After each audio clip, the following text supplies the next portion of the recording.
Salut à tous les postos, bienvenue dans cette nouvelle vidéo. On va parler de coach et d'entraîneur aujourd'hui. D'un côté celui du Paris Saint-Germain, de l'autre côté celui du FC Barcelone.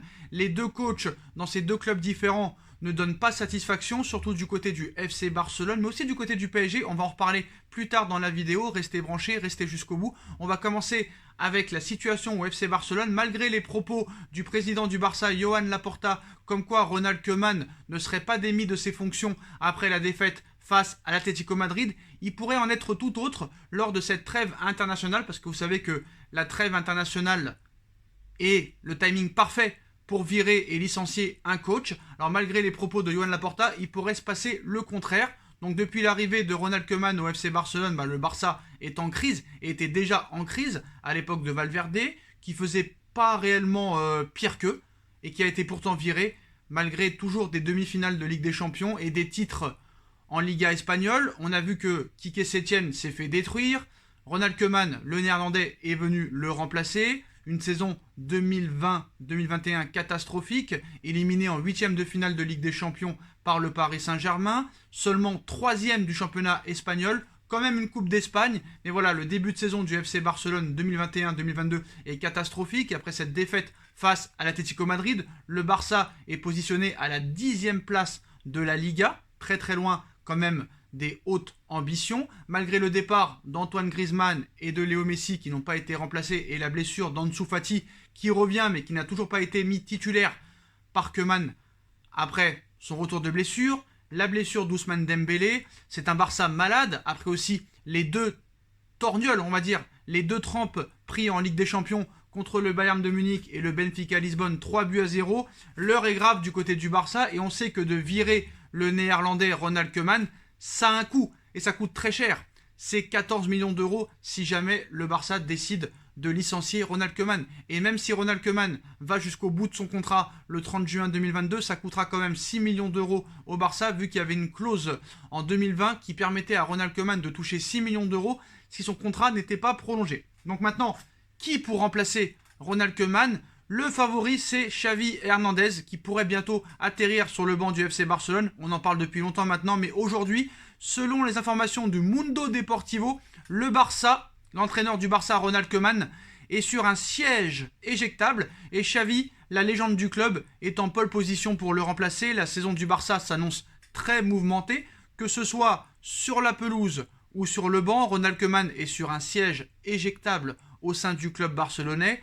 Si sa place n'a pas été remise en cause pour le prochain match au prochain match de Liga espagnole à la fin de cette trêve internationale, un mauvais résultat pourrait permettre peut-être Ronald Koeman de partir, mais peut-être que Ronald Koeman n'aura même pas le temps de faire un autre match avec le FC Barcelone. Donc, reste que selon Mundo Deportivo, certains noms circulent du côté du Barça, dont notamment une légende du club, Xavi Hernandez, actuellement en contrat avec le club qatari d'Al Sadd jusqu'en 2023. Il pourrait mettre fin à son contrat si le Barça fait appel à lui. En effet, il bénéficierait d'une clause dans son contrat lui permettant de s'en aller libre. L'Espagnol serait en balance avec Roberto Martinez, l'actuel sélectionneur de la Belgique. D'autres noms seraient envisagés par Jordi Cruyff, le responsable du recrutement international, comme Antonio Conte, Philippe Cocu, Andrea Pirlo et aussi Erik ten Hag, dont Laporta apprécie le profil d'entraîneur. Donc il y a plusieurs informations sur l'arrivée prochaine peut-être de Xavi Hernandez. Il y a des contacts entre Xavi Hernandez et la direction du club. Le Barça est toujours à la recherche idéale du successeur de Koeman à la tête de l'équipe première. Des informations ont évoqué des contacts il y a quelques jours entre la direction du Barça et Xavi Hernandez, décidé de limoger peut-être le technicien néerlandais dans les prochains jours. Le président du Barça, Laporta, a peut-être déjà trouvé ce qu'il cherchait depuis plusieurs semaines, annoncé avec insistance du côté de la Catalogne. Tout porte à croire que Andrea Pirlo ne sera pas sur le banc du FC Barcelone cette semaine. C'est une piste à écarter. En effet, les dirigeants auraient décidé de faire venir en priorité Xavi Hernandez, jugé apte pour prendre les rênes de l'équipe. L'actuel entraîneur du club d'Al Sadd pourrait faire son grand retour à la maison. Et selon les informations révélées par le Mundo Deportivo, Joan Laporta n'était pas forcément favorable à sa venue aussi vite, puisqu'il considère qu'il manque encore d'expérience. Néanmoins, le président barcelonais aurait décidé de changer sa position et de reconsidérer l'option Xavi. Par ailleurs, le quotidien précise que s'il n'y a pas eu de contact direct entre le Barça et Xavi Hernandez, des discussions entre des tiers se seraient bien produites dans l'optique d'organiser son grand retour du côté du Barça. Donc maintenant, à voir comment ça va se passer, parce que quand tu as une dette de plus de 1,3 milliard d'euros, il faut quand même gérer tout ça, hein. Même si tu as des aides de certaines banques, des aides du gouvernement, ça pourrait ne pas suffire. Et si jamais Xavi Hernandez venait à refuser encore une fois l'offre du FC Barcelone, la priorité de Laporta serait Erik ten Hag, l'entraîneur de l'Ajax d'Amsterdam, qui apprécie particulièrement Johan Laporta, surtout depuis sa candidature pour présider le FC Barcelone. Et depuis que Laporta a été élu, c'est vrai qu'il songe grandement à l'entraîneur de l'Ajax d'Amsterdam, qui a fait de très grandes choses avec l'Ajax d'Amsterdam. En plus d'être champion des Pays-Bas, il a fait une demi-finale de Ligue des Champions en 2019.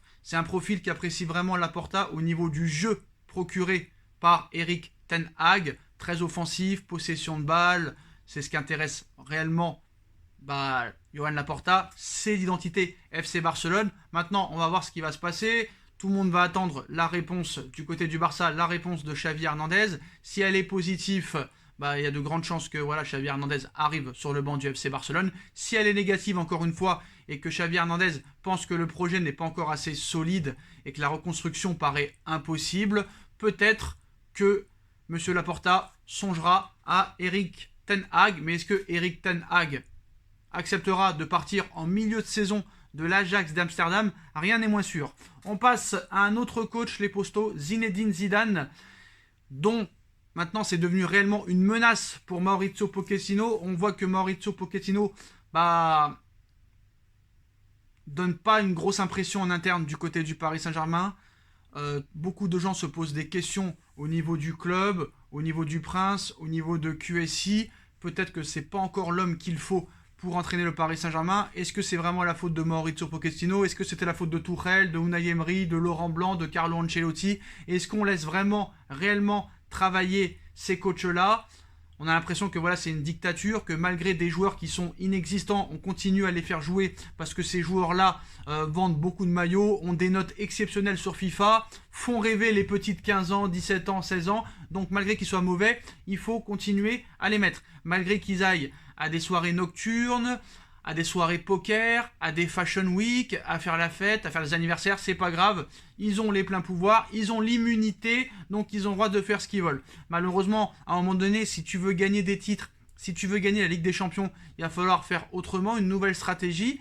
Et qui de mieux que Zidane pour pouvoir gérer toutes ces stars? C'est la question qu'on se pose du côté de Doha. On sait que Zidane était une possibilité si jamais Pochettino partait du Paris Saint-Germain l'été dernier. Comme vous le savez, Pochettino voulait partir du PSG pour retourner à Tottenham. Mais je pense réellement que si Paris avait pu faire Zinedine Zidane à l'été 2021, ils auraient pu le faire. Maintenant, Zidane a voulu prendre une année sabbatique.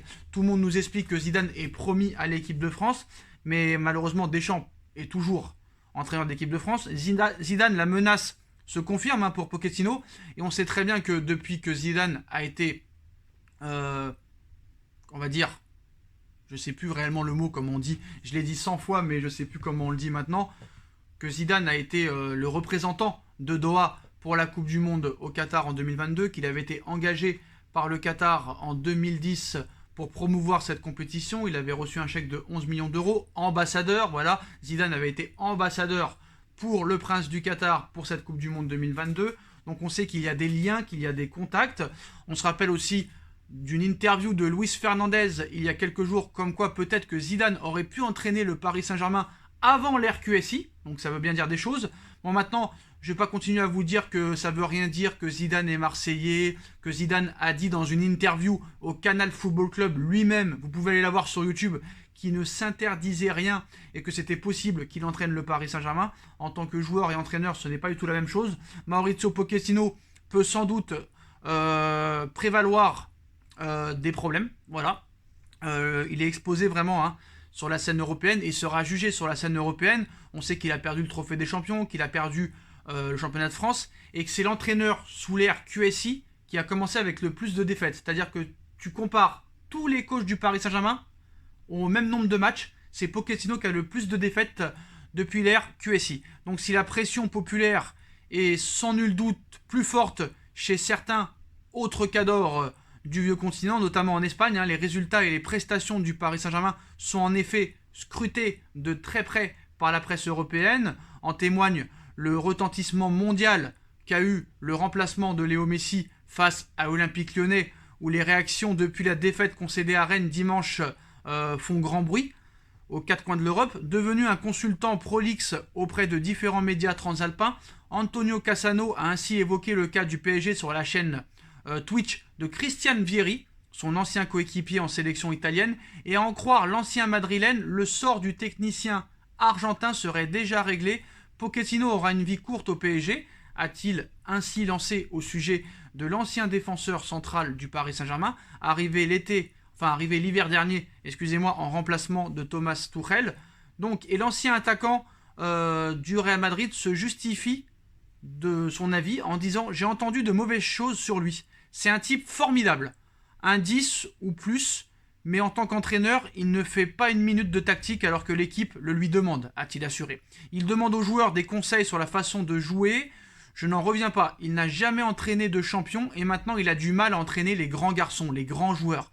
D'après ce que je comprends, s'il continue dans cette voie et sur cette mauvaise lancée, il n'aura que peu de temps. » Voilà, le natif de Bari a d'ailleurs déjà une idée sur l'identité de son successeur. Attention à Zinedine Zidane.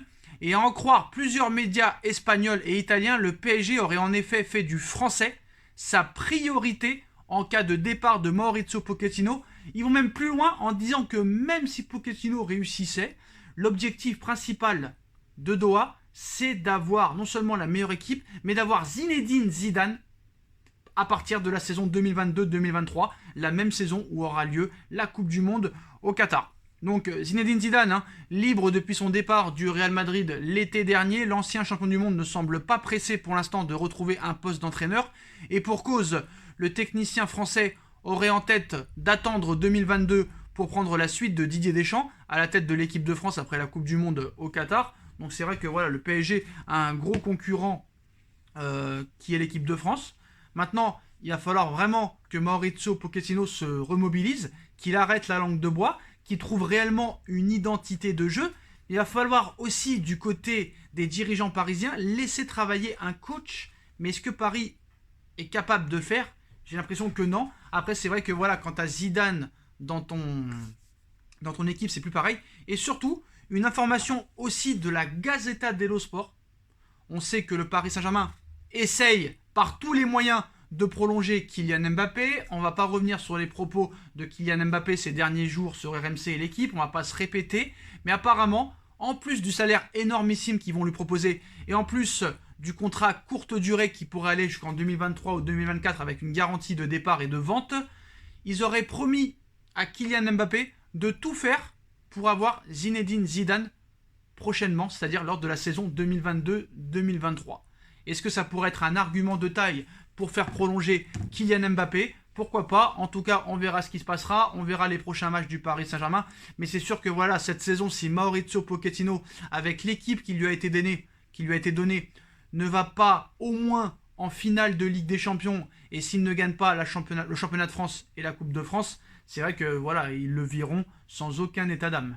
C'est exactement ça. Ils s'en foutent réellement des indemnités. Voilà, eux ce qu'ils veulent, c'est la meilleure équipe et le meilleur coach et les meilleurs éléments pour leur Coupe du Monde. Et ça arrive très bientôt, c'est-à-dire maintenant dans juste un an. Voilà les postos, dites-moi en commentaire ce que vous en pensez. Je compte sur vous pour bombarder la barre de like. On like, on partage, on commente, on s'abonne. Et on se retrouve très vite pour une nouvelle vidéo. Tchuss.